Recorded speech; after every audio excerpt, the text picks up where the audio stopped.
15 दिन की मोहलत खत्म होने के बाद भी राबड़ी देवी ने 10 सर्कुलर रोड आवास खाली नहीं किया है। राबड़ी देवी ने राज्य सरकार को एक खत लिखा। इस खत में उन्होंने कहा है कि सिंगापुर में किडनी ट्रांसप्लांट के बाद से लालू यादव को इन्फेक्शन का खतरा है। इसे देखते हुए 10 सर्कुलर रोड आवास में उनके लिए विशेष व्यवस्था की गई है। उनका अलग कमरा है। उन्होंने सरकार से अनुरोध किया है कि उन्हें आवंटित सरकारी आवास में उनके लिए विशेष व्यवस्था की जाए। जैसे ही सारी व्यवस्था हो जाएगी, उनका परिवार नए आवास में शिफ्ट हो जाएगा। 10 सर्कुलर रोड खाली करने का विवाद जल्द खत्म होता नजर नहीं आ रहा। प्रशासन की ओर से मिली 15 दिन की मोहलत 15 जून को खत्म होने के बाद भी यह आवास अब तक खाली नहीं हुआ है।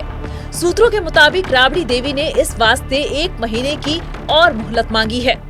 राबड़ी देवी की तरफ से सरकार को एक पत्र गया है और उसमें कहा गया है कि कुछ आवश्यक कारण, स्वास्थ्य कारण से फिलहाल अगले 1 महीने तक ये आवास खाली नहीं कर सकते। 1 महीने का आवास खाली करेंगे। और दूसरी चीज उसमें यह भी कहा गया है कि जो सरकारी आवास दिया गया है उसकी स्थिति ठीक नहीं है, उसे और अच्छे तरीके से बनाना चाहिए। इस पूरे मामले को लेकर के ये खबर बड़ी आ रही है कि अब फिलहाल कह सकते हैं लालू परिवार या राबड़ी देवी ने 1 महीने का मोहलत सरकार से मांगा है कि हम 1 महीने के बाद आवास को खाली कर देंगे। हमारे पास जो जानकारी है कि पूर्णिमा के दौरान ये आवास खाली हो जाएगा और फिर ये लोग यहाँ से शिफ्ट होकर कौटिल्य नगर जा सकते हैं। हमारे पास एक महत्वपूर्ण और जानकारी है कि जो सरकार को जो पत्र लिखा गया उसमें कहा गया है कि जो हार्डिंग रोड का आवास राबड़ी देवी जी को जो दिया गया है, उस हार्डिंग रोड के आवास की स्थिति बहुत अच्छी नहीं है। उसे और अच्छे तरीके से बनाना चाहिए, उसमें और संसाधन की जरूरत है।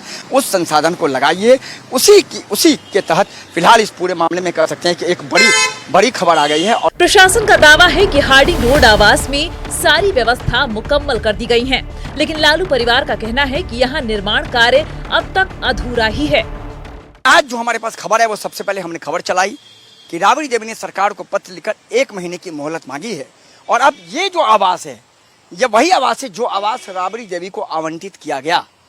और आवंटित करने के बाद इस आवास के अंदर राबड़ी देवी ने कई मामलों को उठाया है सरकार के सामने और कहा कि इस आवास में वो सुविधाएं है ही नहीं, उन सुविधाओं को सरकार पहले पूरा करे, तब हम इस आवास में जाएंगे। माने राबड़ी देवी ने एक तरफ मोहलत मांगा और दूसरी तरफ इस आवास में कई असुविधा होने की बात सरकार को लिखी है कि इसमें कई असुविधाएं हैं, जिन सुविधाओं को हटाना है और उन्हें पूरा करना है। अब राबड़ी देवी उसके बाद आवास में शिफ्ट होंगी। सवाल क्या इसी आवास में आएंगी जिस आवास के बारे में उन्होंने सरकार को पत्र लिखा है, या कौटिल्य नगर जाएंगे? लेकिन इतना जरूर है, राबड़ी देवी ने इस आवास को ढाल बनाकर राज्य सरकार को कह सकते हैं कि पत्र लिखा है।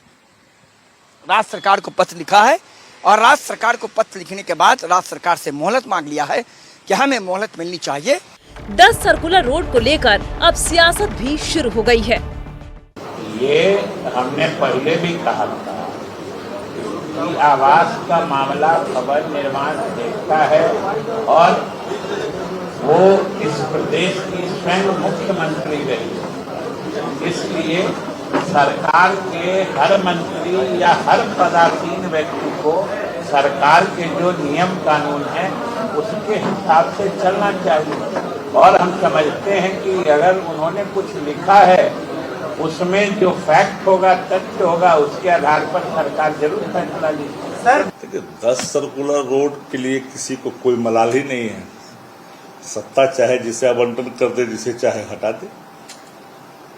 हम लोगों ने स्पष्ट तौर पर शुरू से इस बात के पक्ष है, ठीक है, जहां भेजना चाहते हैं आप वहां रहने लायक बना दीजिए, चला जाएगा। उसको करना क्या है?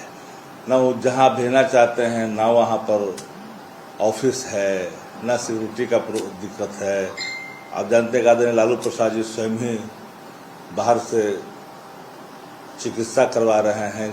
हर बिहार का हर लोग जानता है कि वो जिस बीमारी से सफ़र कर रहे हैं उसके प्रति गंभीरता जरूरी है और बचाव भी जरूरी है। उस बाबत तत्कालीन मुख्यमंत्री नीतीश कुमार जी के समय उन्हें अलग से सुरक्षित किया गया था। क्योंकि खाड़ी रोड में तो कुछ बनाना था सरकार को, ही सरकार बना देगा, 2 मिनट नहीं लगेगा। किस बात का देर भाई, खाली हो जाएगा, क्या मतलब है आवास से? 10 सर्कुलर रोड आवास खाली करने का मुद्दा जिस तरह पिछले साल 25 नवंबर से अब तक खिंचता चला आया है, उससे साफ है कि नियम का पालन करने की बजाय लालू परिवार ने आवास खाली करने को प्रतिष्ठा का प्रश्न बना लिया है और वो प्रशासन के साथ टकराव के मूड में है। अब देखना है कि प्रशासन इस मामले में कब तक संयम अख्तियार किए रहता है। जो नया आवास है हार्डिंग रोड में, उसे कह सकते हैं और अच्छी तरीके से बनाए जाने को लेकर और कह सकते हैं उसकी स्थिति ठीक कराने को लेकर भी सरकार को कहा गया है। तो फिलहाल कह सकते हैं कि बड़ी खबर राबड़ी देवी के आवास से जुड़ी आ रही है। सरकारी आवास से खाली करना था, उसका अल्टीमेटम खत्म हो गया था। फिलहाल 1 महीने की मोहलत सरकार से मांगी गई है। सहयोगी राजेश के साथ मरगुब आलम, नचौत न्यूज़, पटना।